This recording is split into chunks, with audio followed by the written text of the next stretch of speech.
আজকে আমরা আলোচনা করব 2023-এর ইতিহাসের WB সেটের PYQ।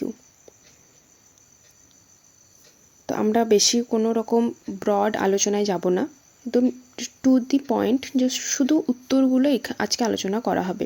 যদি তোমরা চাও যে এর বড় ক্লাস আসুক টপিক ওয়াইজ, তাহলে সেগুলো পরবর্তীতে আসবে।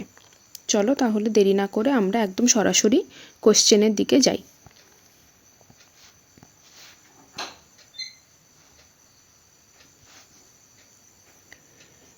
নিম্নলিখিত স্থানগুলির মধ্যে কোনটি হরপ্পার অন্তর্ভুক্ত নয়? উত্তর হবে সহগড়।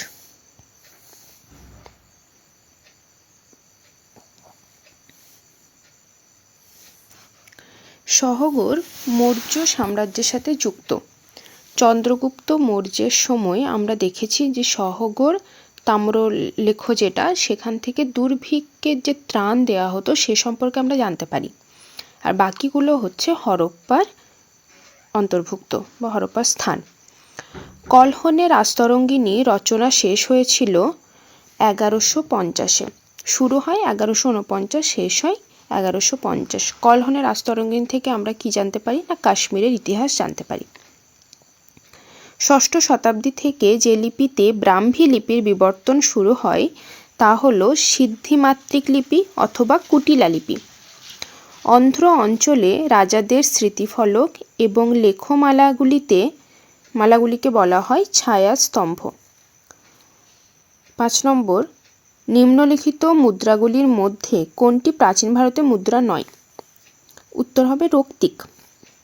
এখানে বলি যে নিষ্ক এবং শতমন এগুলো হচ্ছে ঋগ্বৈদিক যুগের মুদ্রা, সুবর্ণ মৌর্য যুগের মুদ্রা। তো এরকম মুদ্রা রিলেটেড কোশ্চেন প্রত্যেক বছরে আসে। আর এই যে লিস্ট তোমরা চাইলে ইন্টারনেট থেকে বানিয়ে রেখে দিতে পারো, কিংবা তোমরা রাজু শেঠের বইতে ভালোভাবে এটা পেয়ে যাবে।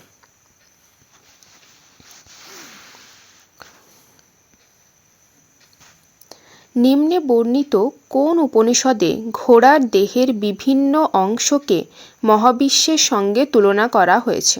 উত্তর হবে সি, বৃহদারণ্যক উপনিষদ। নিম্নে বর্ণিত প্রত্নতাত্ত্বিকদের মধ্যে কে প্রাচীন তক্ষশিলার আবিষ্কার করেন? Alexander Cunningham. আলেকজান্ডার কানিংহাম সেই সময় EASI এর হেড ছিলেন।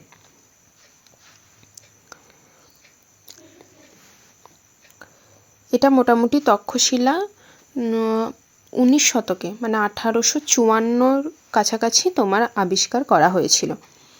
জৈন ধর্মে অনেকান্তবাদ তত্ত্ব বলতে বোঝায় ইহজাগতিক বহুমাত্রিকতা তত্ত্ব। নিম্নে বর্ণিত কোনটি বোধিসত্ত্ব নয়? উত্তর হবে অরহন্ত, বোধিসত্ত্ব নয়। বোধিসত্ত্ব কি? বোধি মানেই হচ্ছে জ্ঞান, তাহলে যারা জ্ঞান অর্জন করেছে তাদেরকে বোধিসত্ত্ব বলা হয়। এখানে অরহন্ত ছিলেন না। এই নটগুলো, এই যে নট, এগুলো খুব ট্রিকি, মানে সহজ কোশ্চেন কিন্তু ভুল হয়ে যায়। তো এইগুলো যেন পরীক্ষার হলে যেন এগুলো ভুল না হয়, এর জন্য বেশি বেশি করে যখন PYQ MCQ সলভ করা হবে তখন আশা করি এই ভুলগুলো হবে না। আজীবিক সম্প্রদায়ের প্রতিষ্ঠাতা ছিলেন গোসল মোক্কালী পুত্র অনেকে বলে, যেরকম আছে এখানে দেওয়া। 11 নম্বর কোশ্চেন,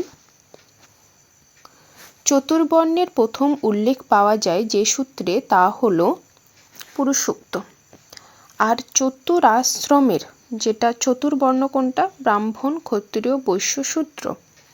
আর চতুরাশ্রম কোনটা? ব্রহ্মচর্য, গার্হস্থ্য, বানপ্রস্থ, সন্ন্যাস। তো এই চতুর আশ্রমের আমরা বর্ণনা পেয়ে থাকি কোথা থেকে? উৎস কোনটা না, জাবালো উপনিষদ। এটা মনে রাখবে, জাবালা উপনিষদ। ঠিক আছে, জাবালা উপনিষদে।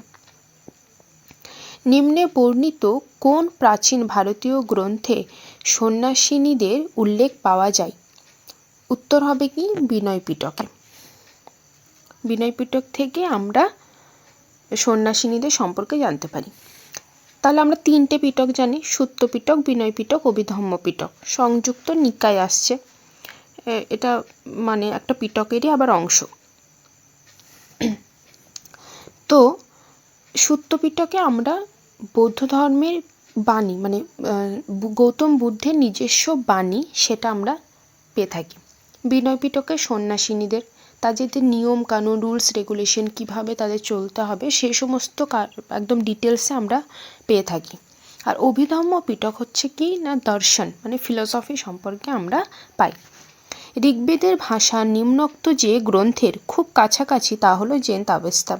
ঋগ্বৈদিক যুগে যখনই বেদ আমরা পড়ি, বেদের কোথা থেকে উৎস মানে অনেকে অনেক রকম তত্ত্ব দিয়েছেন, সে তত্ত্বই আমরা এটা পেয়েই থাকি যে জেন্দ আবেস্তার খুব কাছাকাছি ঋগ্বেদের যে ল্যাঙ্গুয়েজ ওয়ার্ড সেগুলো।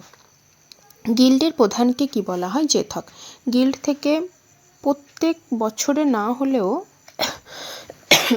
1 বছর পর পর কিন্তু গিল্ড থেকে আসে কোশ্চেন। তো গিল্ড, শ্রেষ্ঠী, শ্রেণী, বণিক মানে এই যে টার্মগুলো এগুলো দেখে রাখা ভালো। টার্ম থেকে অনেক কোশ্চেন আসে। অশোক কাকে বারাবার পর্বতমালায় 2টি গুহা উৎসর্গ করেছিলেন? উত্তর হবে আজীবিক শ্রমণকে।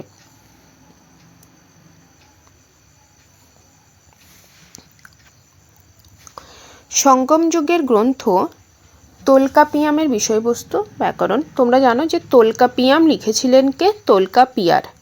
নিম্নলিখিত পালবংশীয় রাজাদের মধ্যে কে নির্বাচিত রাজা ছিলেন? উত্তর হবে গোপাল।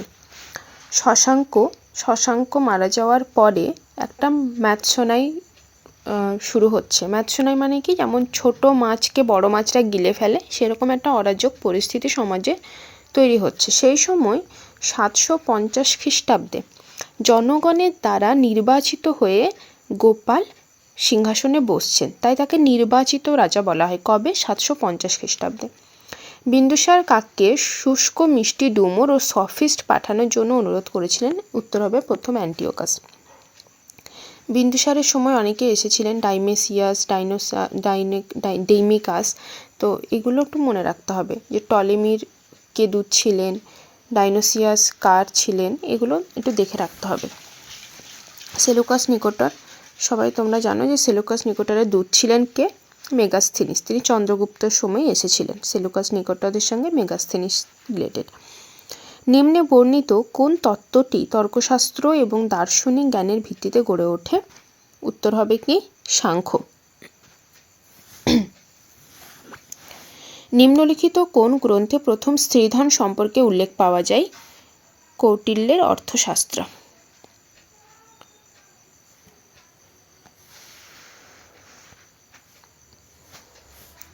নিচের ক্ষত্রিয় বংশ কৌলিন্যের ভিত্তিতে কে বুদ্ধের দেহাবশেষের অংশ দাবি করেছিলেন? অজাতশত্রু।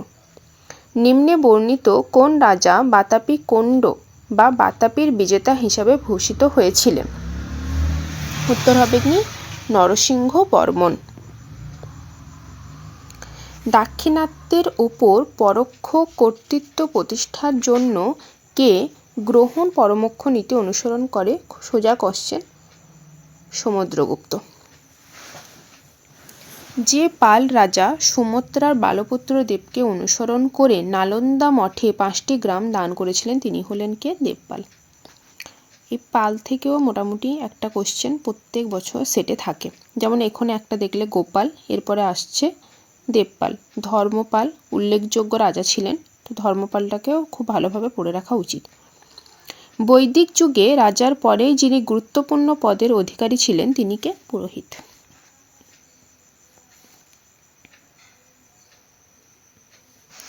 গার্গী যাজ্ঞবল্ক্যের মধ্যে কথোপকথন উল্লেখিত হয়েছে কোথায়? বৃহদারণ্যক উপনিষদে। বৈদিক যুগের শেষের দিকে শূদ্রদের দেবতা হিসেবে পরিচিত ছিলেন কে?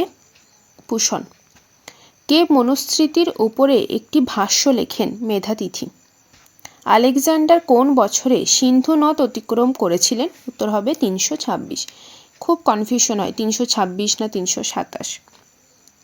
327-এ তিনি হিন্দুকুশ পর্বতমালা অতিক্রম করেছিলেন, আর 326-এ ঝিলাম নদীর তীরে পুরুর সাথে তার যুদ্ধ হয়েছিল। সিন্ধু নদ অতিক্রম করেছিলেন সেই বছরেই।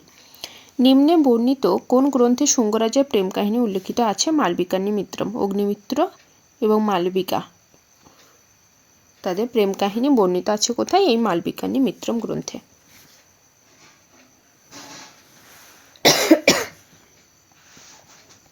Sorry.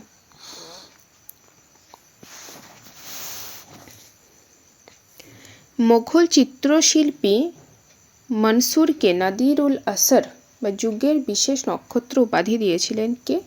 Jahangir. Forgotten empire Bijoynagar সাম্রাজ্যের সঙ্গে যুক্ত। 33 নম্বর কোশ্চেনের উত্তর হবে ওয়াইসার। এশীয় বাণিজ্য বিপ্লবের তত্ত্ব কে দিয়েছিলেন? উত্তর হবে ভন লিওর। এ। আইনি আকবরী অনুযায়ী কে লিখেছেন আইনি আকবরী? আবুল ফাজল। আইনি আকবরী অনুযায়ী মোঘল ভারতবর্ষে পাটোয়ারি হলো কে? হিসাবরক্ষক। কৃষকদের হিসাবরক্ষক, শুধু হিসাবরক্ষক না, কৃষকদের হিসাবরক্ষক। বাকি এই যে 4টে কোশ্চেন, সেই 4টে কোশ্চেনও ভালো করে চারটে অপশন, সেগুলো ভালো করে দেখে রাখবে। অনেক সময় কনফিউশন হয়, শুধু যদি উত্তরটা মুখস্থ করা হয় তাহলে অনেক সময় কনফিউশন হয়, কারণ তৃতীয় অ্যান্সারটা অনেকে ভাবতে পারে যে সংগৃহীত অর্থের হিসাব রক্ষাকারী একজন, হিসাব রক্ষা এখানেও টার্মটা আছে আর ওপরেও হিসাব রক্ষক টার্মটা আছে। তো উত্তর হবে এ, কৃষকদের হিসাব রক্ষক।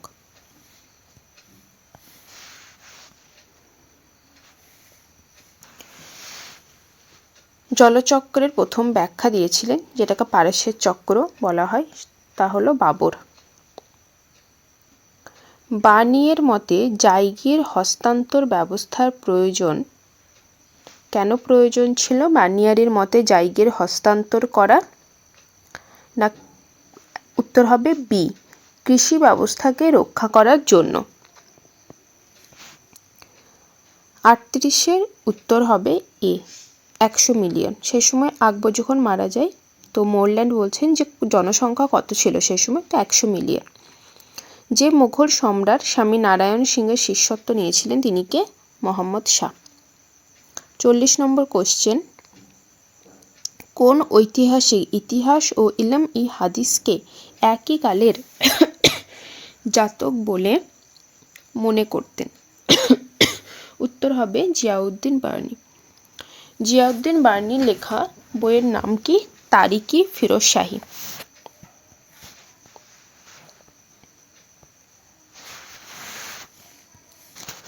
জালালউদ্দিন মাকবার্নিকে পশ্চাদপন করে কে ভারতবর্ষে এসে উপস্থিত হয়েছিলেন?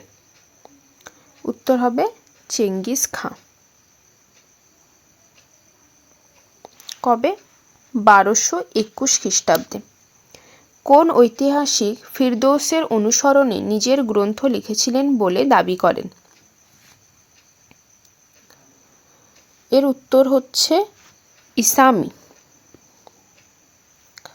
43 নম্বর কোশ্চেন, 1594 সালে বাংলার সুবেদার বা গভর্নর হিসাবে কে নিযুক্ত হন? মানসিং। মানসিং কার শাসনকালে ছিলেন? আকবরের। বাংলার সুলতানি শাসন ব্যবস্থার শেষ রাজবংশ ছিলেন কে? কোনটা? করবানি রাজবংশ। ইলিয়াস শাহী, হুসেন শাহী রাজবংশ খুব গুরুত্বপূর্ণ। দিল্লির কোন সুলতান সম্প্রসারণ অপেক্ষা সুসংগঠনকরণে অগ্রাধিকার দিয়েছিলেন? বলবন। গিয়াসউদ্দিন বলবন। গিয়াসউদ্দিন বলবন থেকেও কোনো না কোনো কোশ্চেন প্রত্যেক বছর থাকেই থাকে। 46 গ্রেট ফার্ম থিওরি কে দিয়েছেন? না, কারেন লেনর্ড। বাংলার আফগান শাসন ব্যবস্থা প্রবর্তন করেন শেরশাহ। ভক্তি আন্দোলনের মূল দর্শন কি ছিল? না ভগবানের প্রতি তীব্র ভালোবাসা। ভগবানের প্রতি তীব্র ভালোবাসা। ডি। নিম্নে বর্ণিত কোন গ্রন্থটি মাহমুদ গাওয়ান কর্তৃক রচিত নয়? বলেছেন নয়, কোনটি নয়? উত্তর হবে মুস্তাগার-উল মুন্তাখাবুল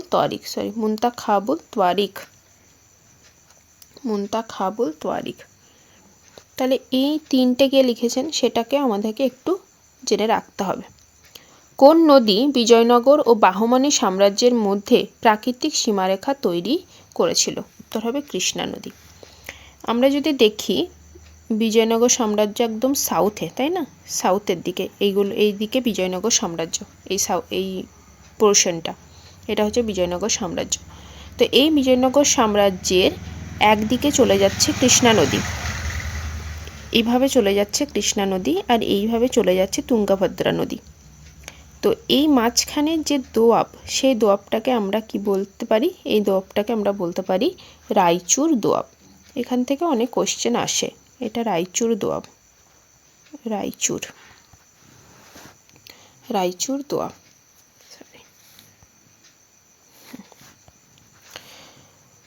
তাহলে আজকে এই 50টা কোশ্চেনই থাকলো।